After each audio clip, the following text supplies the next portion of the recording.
Mental Health Monday. Today we're talking about anxiety. We're talking about how to tackle anxiety that when you can't get medications or therapy for whatever reason. There's a lot of folks out there in this condition. So the first thing to remember is that when a person says, I have anxiety, it's it's not a meaningless state, okay? It's not a meaningless condition like I have worms and I just need antibiotics or antimicrobials. Okay, it's a defensive state. There is meaning to anxiety. More on that later. The first thing you need to do is set the groundwork. Anxiety is an overall state that's related to feeling unready to face the world. Your whole body, not just your mind, thinks that you're incapable and in danger of physical, psychological, and social failure.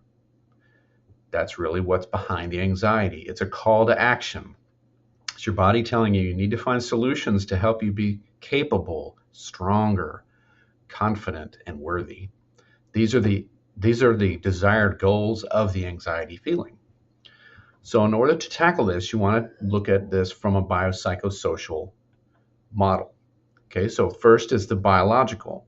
Anxiety is saying, I'm not capable of handling my physical environment. What we can do about that is physical exercise.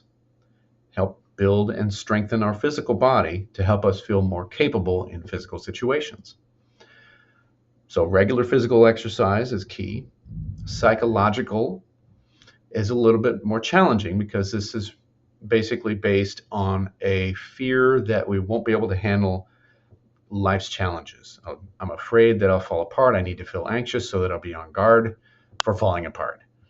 Okay, so the way to tackle this is mindfulness exercises, okay, whether you call it guided imagery or meditation or something every day that you use to strengthen your mind.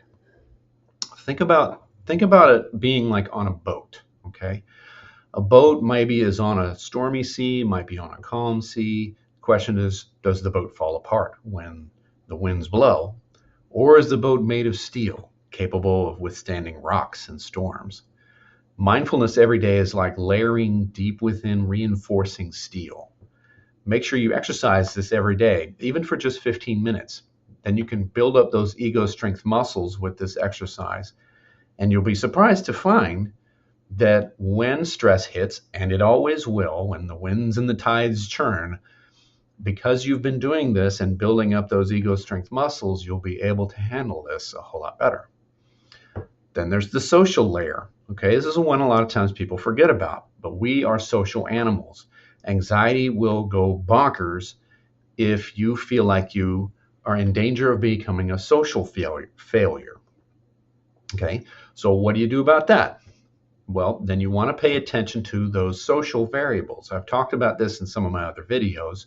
Those things like the value systems. What does a good person do? What does an socially acceptable person do? Make sure that you are doing those things. You can pay attention to your appearance. Spend a little extra time. It's not for them. It's for you.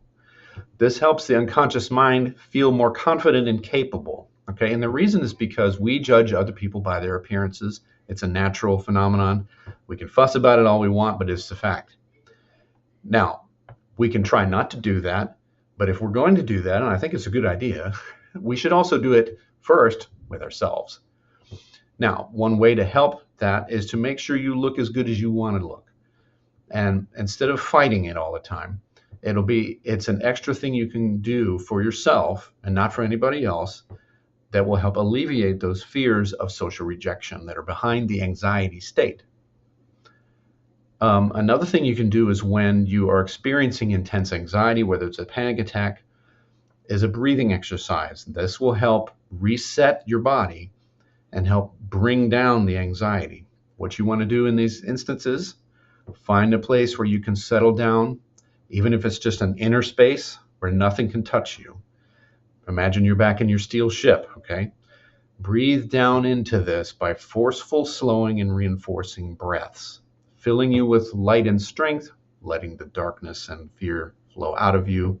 If you want to use those metaphors, I often speak metaphorically like this because images and metaphors are actually not just airy poetic flourishes. They are actually very powerful ways of communicating with the body and the unconscious mind. Now, as I mentioned before, anxiety does have a meaning. We've talked a little bit about that, but there's more you can do here. You can go into these exercises and allow yourself to relax and examine, why is your body anxious and on edge? Often it comes from expecting ourselves to control things we can't control, expecting perfection, things like that. But to go with the metaphor here, even the strongest boat still has to abide by the wind and the tide sometimes. You still have to go this way and that, and sometimes it'll be out of our control, and that's okay. When you discover things that are beyond your control, let go of them. Let them sink down into the sea. Rejoice that you can't be held responsible for them. When you discover things that you can control, rejoice because you have the power to change it. Okay, this is a skill that does take practice, knowing the difference between these two types of things. So allow yourself plenty of time to improve and become masterful with this. It will take time and lots of practice, but you will become one. You'll become masterful with this. Now, do these things always work? Well, what technique is perfect, right? Perfection isn't necessary though, okay? You can be awesome even if you're not perfect. Techniques can be awesome even if they're not perfect. And that's the point. Now, all of these things are in addition to, or if you just simply have no way of accessing the more traditional methods, which would be getting psychotherapy, getting medications, consulting with your medical professional. These are some exercises you can do that can help. So I would encourage you to do those things if you're really, really struggling with anxiety. Also reach out to medical professionals, get the help you need. Okay, so I hope that answers the questions. I hope that helps give you some tools that you can use.